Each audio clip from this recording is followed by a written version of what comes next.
फिल्मी गावे का हुए तो रात 10 रात लग गई कुछ आपन कहतो हमरा कहे बा बंदा सब आज ऐसा समय आ गई वैसे जमाना आ गई बा कि लोग में शुगर के डर इतना ज्यादा हो गई बा इतना ज्यादा हो गई बा कि मीठा खाए के कम मीठा बोलल भी लोग छोड़ देले बा और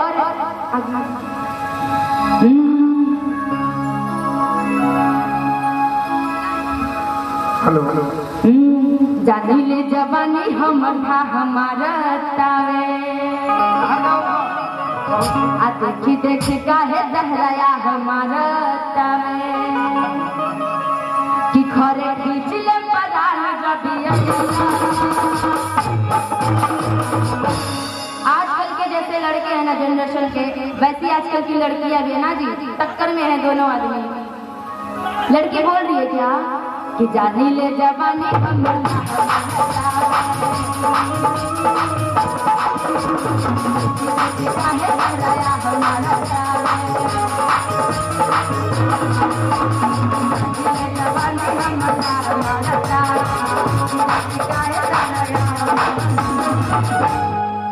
पता इतना कितने बार पीटती हूँ घर खींच ले परान गदिया हम हई बिजली के तार बोल बोल बोल बोल बोल बोल हम हई बिजली के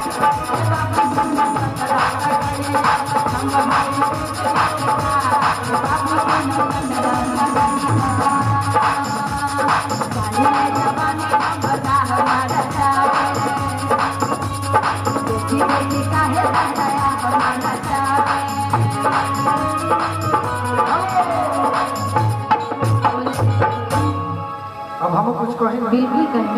कहीं नहीं जितेंद्र भैया कहीं कहीं कभी से सोचत नहीं कि का तो हम अब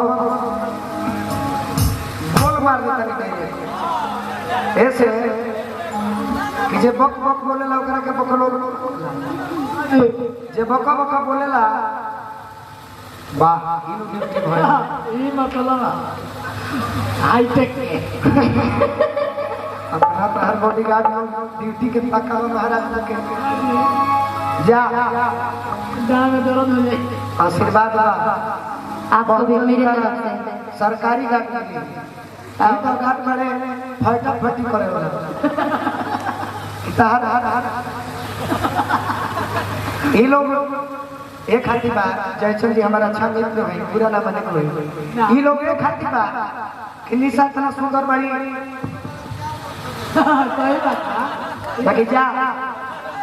इतना भगवान आशीर्वाद दे सरकार करता है जा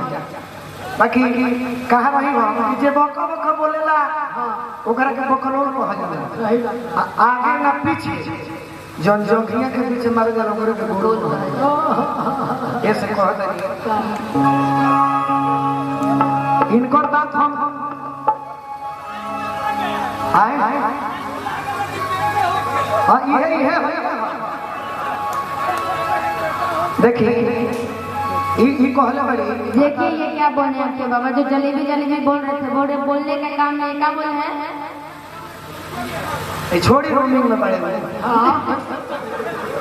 दू गो ऐसा चीज बा कि श्रद्धा भाव से खोजब तो मिल जाए जैसे जैसे में काका राम जी के केहू देखले बा ना जी कृष्ण जी के केहू देखले बा ना जी श्रद्धा भाव से खोजल आदमी तो कल भेटाइए जाए हाँ अब वह बिहार में नीतीश कुमार को ले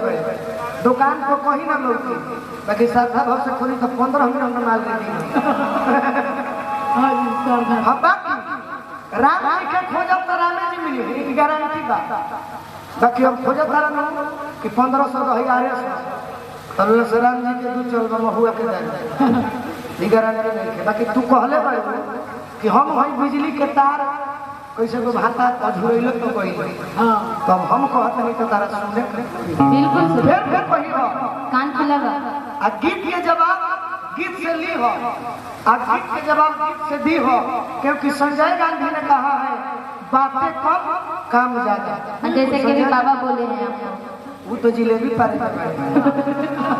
ऐसे कहत नहीं कि सास दाना कोसी है नदियों देख के हंसी है अरे बोलनुआ तहरा में का करी गई देवा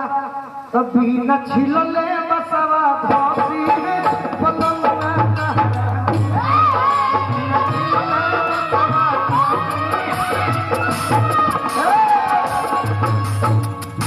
सास दाना कोसी